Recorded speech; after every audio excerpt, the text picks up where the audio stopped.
How we doing? Welcome back into the den. I'm Tobin, episode 12 in my razor review series, the Rex Konsul. I bought this razor back when they were brand new, January sometime of 2022.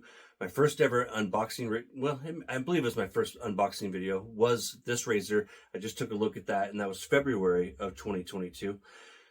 These are serial numbered and have date codes on them. And for those who might be wondering, collectors and different things like that, my serial number is 11974, and I have a date code of S1. So the first quarter of 2022 is when mine was made.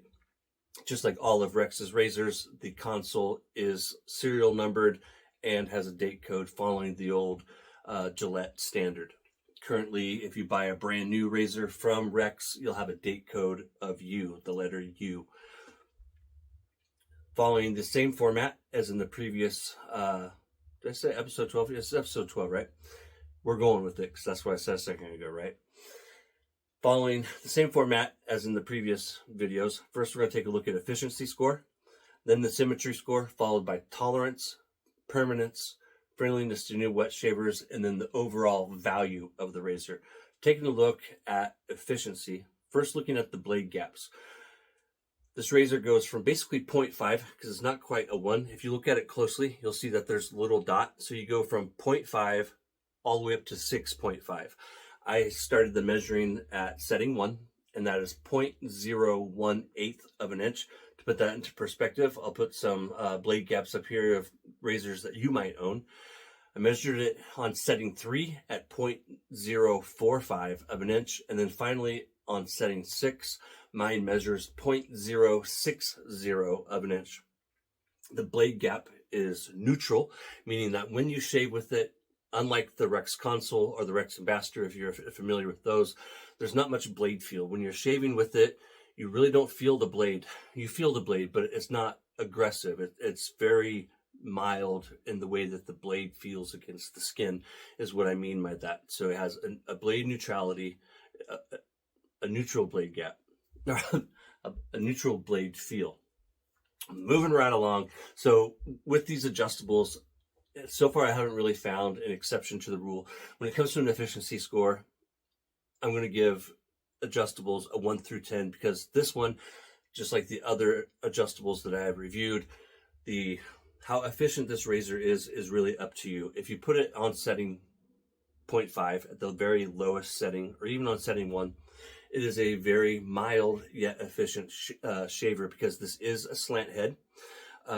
You can get a very efficient shave. In fact, when I use it, I'm usually on like 2.5 to 3 tops. I generally never go over 3, and that's because I don't feel like there's a need to. If I put it on 2.5 or even a 2, 2.5 is my happy place, and I generally don't change the gap or the setting. Once I choose a setting, I just stick with it and go through. So if I put it on 2.5, which is my happy place, I can do a 3-pass BBS or damn fine shave every single time, and I don't feel like I need to go any higher than that. An extremely efficient yet smooth and doesn't feel aggressive shaver. 1 through 10 for efficiency score. I think I've been watching too much college football today. Currently, the Ohio State Buckeyes are playing the Tennessee Volunteers, and it's halftime. So I thought, I'd take a moment to record this video. Football in the brain. Here we go. Symmetry score. With this one, we're taking a look at the knurling, the grip of the razor, how grippy it is, the blade tabs, and then the weight and balance. So first, taking a look at the knurling. One thing with the Envoy or the Ambassador, which I've reviewed the Envoy in this series, the blade gap is super grippy. I like it. It's really grippy, but people complain that it was too sharp, and I can see where they're coming from with that claim. This one is virtually just as grippy. It really is, but doesn't quite feel as sharp. There is still a sharpness to it. When this razor first came out, I didn't like, they call this a diamond grip. I didn't like it as much as I liked what I believe is called the Sure Grip on the Envoy Ambassador. I didn't like it as much as I do now. When I first, got my hands on it, I was like, huh, that's all right. I really, really like the grip, the knurling on the Envoy and Ambassador, but this one has really come to grow on me. I never, ever feel like it's slippery.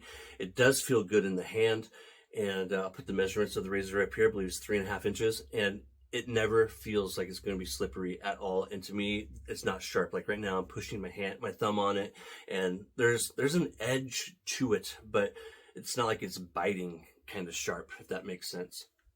Blade tabs, just taking a look at whether or not the blade tabs stick out. That's important for some people. It doesn't matter to me. The blade tabs do not stick out at all on this razor. Weight and balance, perfectly. And it's built like a tank. We'll talk about that in a second. The weight and balance is absolutely perfect.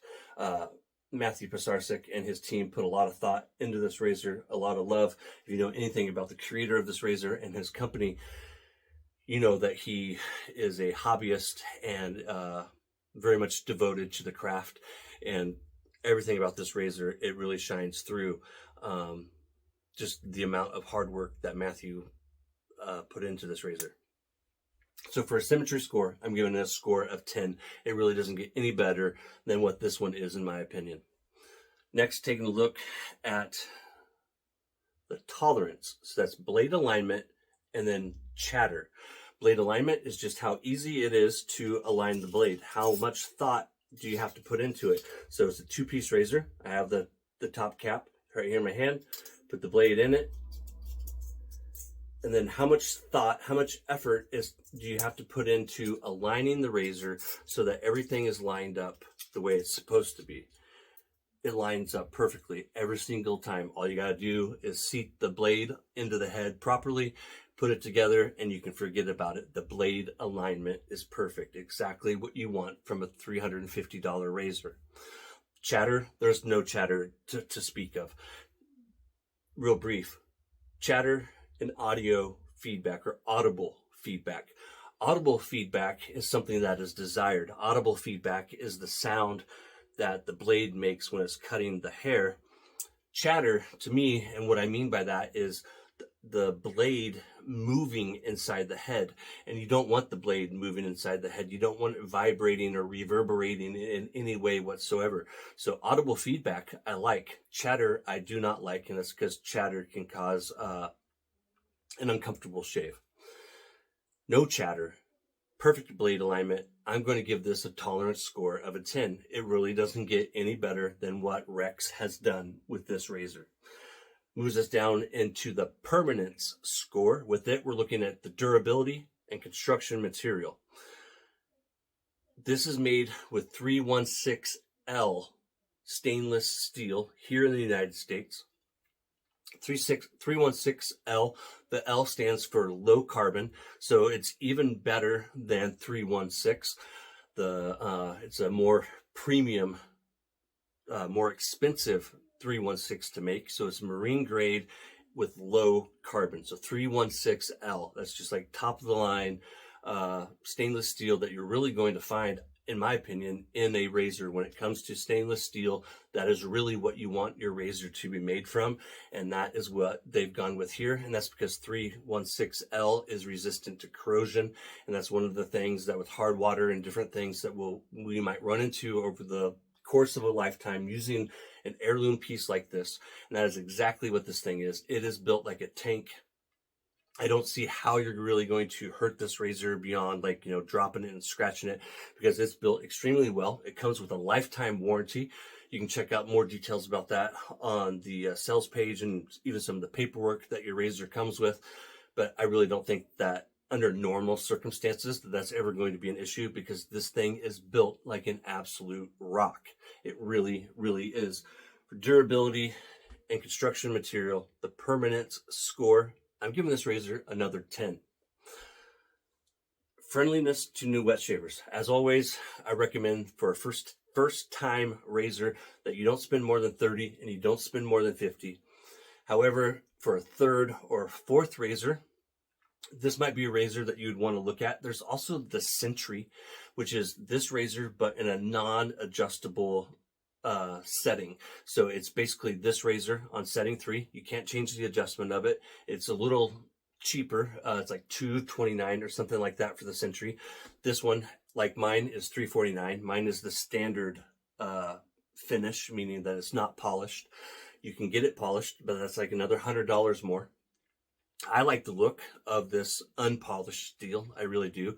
To me, it looks more masculine, more rugged than a polished steel looks. And so I prefer this, which the good thing is it's $100 cheaper. So you can get the Symmetry, and for a first time wet shaver or a new wet shaver, right? Depending on where you're at financially, I would recommend the Symmetry. If you got the money and you've already purchased a couple of razors, I would recommend this. So for friendliness to new wet shavers, because mine, if you buy one like mine, it's what, $349.99. If you buy one like mine, it is going to set you back a bit, but this piece will outlive you, and all it's going to take is a little TLC.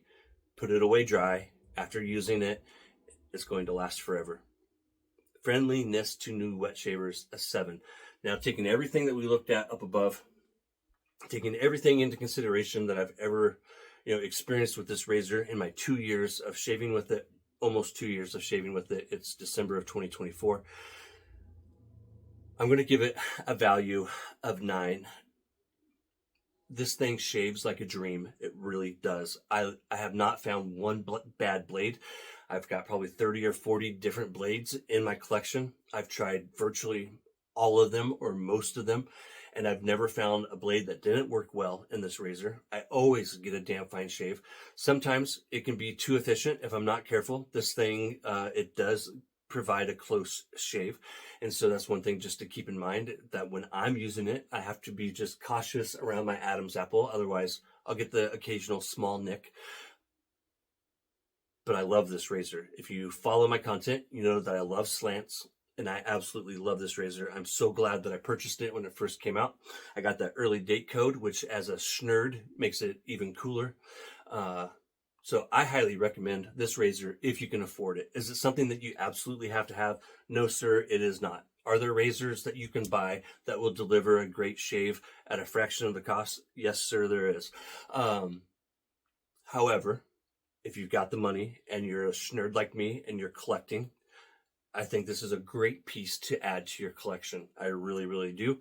It's going to retain its value. You should still be able to get a good portion of your money back if you decide it's not for you. If you resell it, I believe I could resell this today for $250. Yeah, I would have lost $100, but I've had 2 years of great use out of it. I'm never going to get rid of it. I have no intention of getting rid of it. I love this razor, and I do recommend this razor to anyone that can afford it, and that is, collecting razors or is intrigued by it for any reason. It's the little big things, my friends, and as always, in this series, it's all about value, and value is a little big thing to me, and I feel like I got every penny out of this razor already in just the 2 years that I've used it, and that with a little luck and God willing, I'm going to get another 20 to 30 years out of it, and it should still look like it does right now, and my boys will be able to get 20 or 30, 50 years out of it. Take care, my friends. Once again, happy holidays. It's the holiday season. Take care, and I'll see you next time.